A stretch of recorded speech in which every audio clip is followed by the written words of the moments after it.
Assalamualaikum warahmatullahi wabarakatuh. Kami dari kelompok 5 yang beranggotakan saya sendiri, Tri Rahayu Isnayanti, Silvi Pratiwi, Dwi Yulianti, Salma Dwi Amanda, dan Ulfatun Nikmah akan mempresentasikan hasil diskusi kami mengenai pemanfaatan tool simulasi berbasis web dalam pembelajaran biologi dengan mengambil tema mengenai rumah belajar. Saya akan menjelaskan terkait pengertian dari rumah belajar. Rumah belajar merupakan portal pembelajaran yang disiapkan oleh Kementerian Pendidikan dan Kebudayaan sejak tahun 2011 yang berisi lebih dari 12.934 materi belajar. Konsep dari rumah belajar yaitu memberikan pembelajaran virtual di mana tujuan utamanya adalah untuk mendukung pembelajaran di dalam kelas melalui alat sistematis dan teknologi. Fitur-fitur yang ada di dalam rumah belajar yaitu ada sumber belajar, buku sekolah elektronik, laboratorium maya, peta budaya, wahana jelajah angkasa, pengembangan keprofesian, dan kelas maya. Saya akan menjelaskan terkait pengertian dari fitur-fitur rumah belajar. Yang pertama dimulai dari sumber belajar. Sumber belajar merupakan layanan penyediaan aneka sumber belajar digital untuk jenjang pendidikan PAUD hingga SMK. Buku sekolah elektronik atau BSE merupakan layanan penyediaan buku-buku mata pembelajaran digital sesuai dengan kurikulum 2013.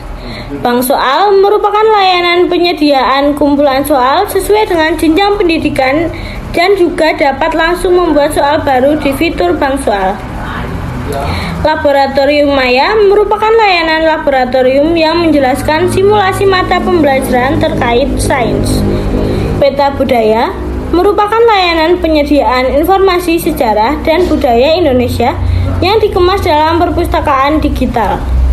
Wahana jelajah angkasa merupakan layanan penyediaan informasi tentang ruang angkasa yang dapat diakses sesuai format. Pengembangan keprofesian berkelanjutan atau PKB merupakan layanan penyediaan diklat dengan metode blended. Dan yang terakhir, kelas maya merupakan layanan penyediaan fasilitas e-learning untuk prasekolah. Kerjasama yang dilakukan oleh rumah belajar sendiri yaitu terhubung dengan link-link seperti TV edukasi, suara edukasi, radio edukasi, anugerah Ki Hajar, klinik edukasi, M-edukasi, SMA terbuka, dan klub Pompi. Rumah belajar dapat diakses oleh peserta didik, dosen, pendidik, serta masyarakat luas. Sekian penjelasan dari saya. Selanjutnya, rumah belajar memiliki kelebihan dan kekurangan. Untuk yang pertama, kelebihan dari rumah belajar yaitu menyediakan fasilitas belajar baik bagi siswa maupun bagi guru.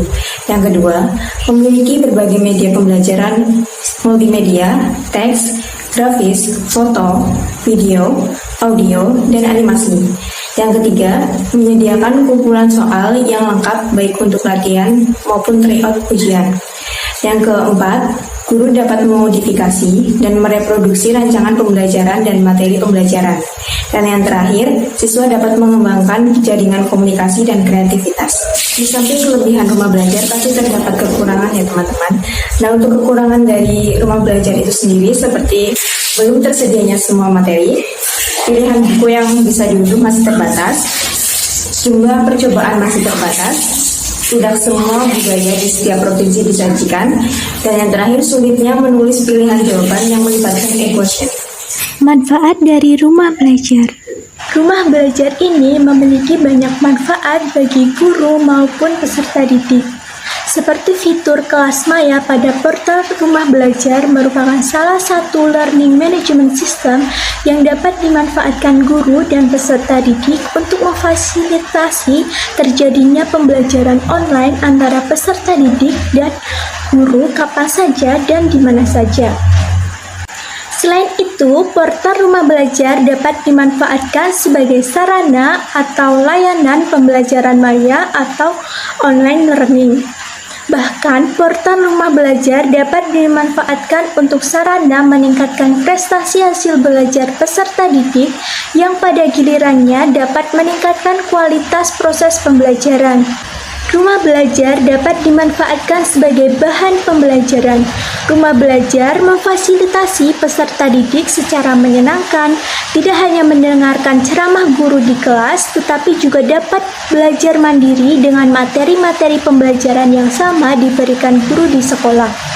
Melalui rumah belajar, ketuntasan hasil belajar siswa pada materi yang sulit diharapkan dapat tercapai, salah satunya pada materi pembelajaran biologi. Selanjutnya, pengaruh portal rumah belajar terhadap hasil belajar siswa. Pemanfaatan rumah belajar dapat mempengaruhi proses belajar dan hasil belajar peserta didik. Salah satunya adalah dalam ranah kognitif. Ranah kognitif adalah ranah yang mencakup kegiatan mental atau otak. Menurut Bloom, segala upaya yang menyangkut aktivitas otak adalah termasuk ke dalam ranah kognitif. Sumber belajar yang terdapat pada portal rumah belajar sebagai suplemen pembelajaran di kelas terbukti sangat efektif.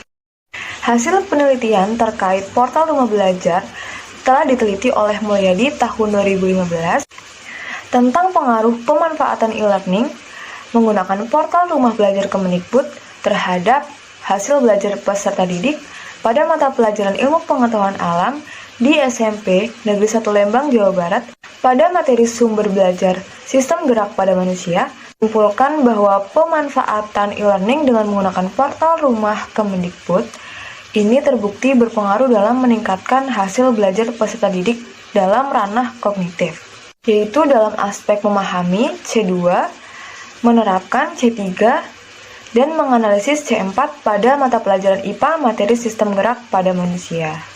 Hasil penelitian lainnya yaitu diteliti oleh Warsita tahun 2019 dengan judul penelitian yaitu pemanfaatan portal rumah belajar untuk meningkatkan kualitas belajar.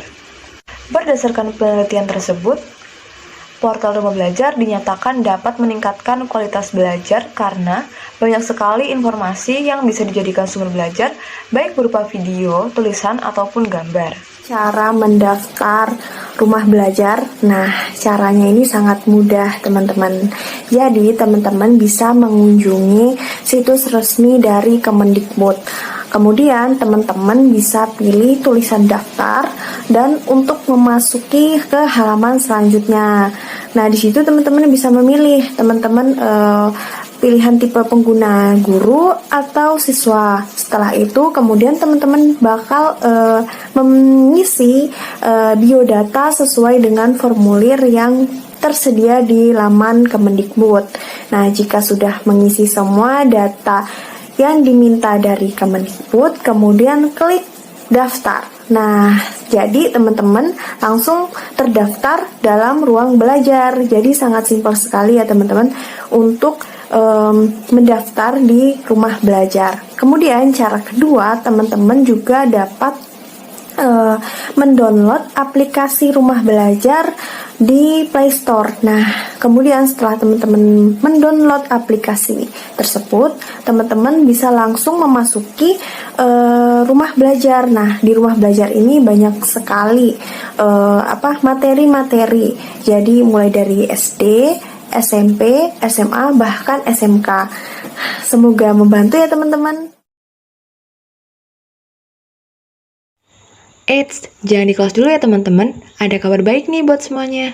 Penerimaan mahasiswa baru tahun 2022 sudah dibuka loh. Cek dan kepoin melalui IG @pmb_uad atau melalui website pmb.uad.ac.id. Jangan lupa ya.